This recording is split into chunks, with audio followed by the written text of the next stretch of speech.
It's time for another week of the weekly roundup where I respond to some of your Twitter comments, Facebook comments, YouTube messages that I've gotten on my channel. I love hearing from you guys, and this is a chance to talk back in a more public way than just retweeting you, I guess.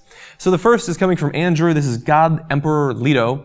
He says, "First woman who? Hillary would be garbage. She's a true politician like the rest. Now, if Elizabeth Warren ran..." Now, this was when I was discussing possible 2016 nominees, I guess. He's not a fan of Hillary. I understand that. During the last election, I was an Obama man, or I should say 2 elections, I guess. I didn't want President Hillary Clinton because she seemed too conservative. I imagine that if anything, she's even slightly more conservative now. I would prefer Elizabeth Warren, I guess, based on what I know now. And when it comes to, the student loan bill that she has and different protections for consumers and things like that, I'm certainly more on her side. I love the rhetoric. I love the way she frames issues. She seems like a very smart woman. And she does, at this point, seem like a true liberal, although understand we don't know nearly as much about her as we do about Hillary Clinton. And maybe she'll run. Maybe during the primary contest we'll find out more. But we also have to bear in mind that we're not simply voting for Hillary, or whatever. It's in comparison to other people. We don't know who else is going to be running. Maybe somebody much more exciting will run. But until then, I have to say that if it's Hillary or a Republican, that's the two-party system we've got. I'd vote Hillary. That's just my honest opinion. So I don't even know where this tweet came from, but Kevin, LAC in Michigan says, "Is there a double standard with guy on guy versus girl on girl public displays of affection? Can anything be done to nix the double standard?" I think that there is almost certainly a double standard for the vast majority of Americans and probably people around the world. Can anything be done to nix it? Yes, I think something can be done. I think that one of the reasons we're more okay with women on women public displays of affection is because we're more familiar with it.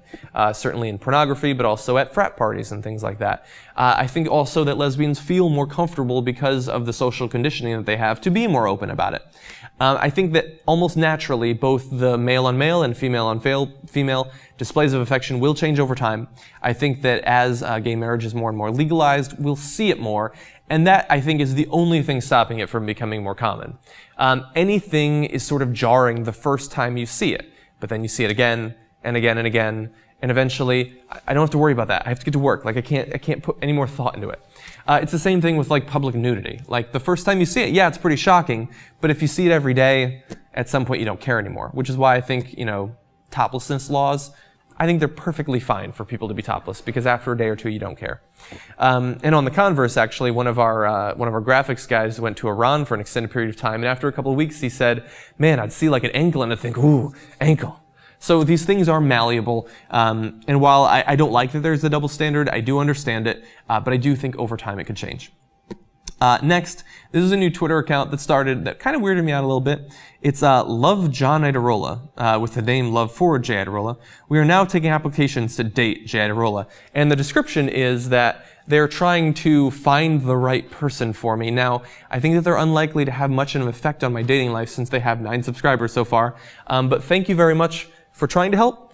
Understand that if I ever decide to get back in the dating game, I'm very busy. Don't have a lot of time for it. I actually love my work. It's both my work and my hobby. There's not a lot of time for it. I'll probably do the choosing myself. Although if you want to recommend people, who wouldn't want the help, I guess. Finally, Jeremy Effinger, this is Jeremy Effinger, says, "You play any MMOs these days? If not, got any in the future you're looking forward to?" And he also recommended EVE Online. I have played EVE Online in the past. Unfortunately, it was just too time consuming for me. And while I think it's interesting and I like the way that skills are leveled up and all that, it's just not a game that really stuck for me. Have I played any MMOs these days? I did try out Neverwinter. I also very briefly tried out Defiance. But unfortunately, I have to say at this point, I don't think my life is set up in a way that I can play MMOs. Any game that I play, I have to be able to get in and get out. Sometimes I make way for something like, Dead Island Riptide or Tomb Raider or the new Tomb Raider, Borderlands 2. Something like that I can play in one day and then be done with. But in terms of things that I'm going to play multiple days in a row, I've already got League of Legends. It's very difficult to fit in another game. I miss the days of playing EverQuest and things like that. I did have a lot of fun with that, Lord of the Rings Online more recently, but those games just take over your life and I just don't have time for it right now. So those are the comments from this week. If you'd like to be featured on a future weekly roundup, just feel free to tweet me. And if it's interesting, catches my eye, I'll include it. Love hearing from you guys. It's one of the most fun parts of my job.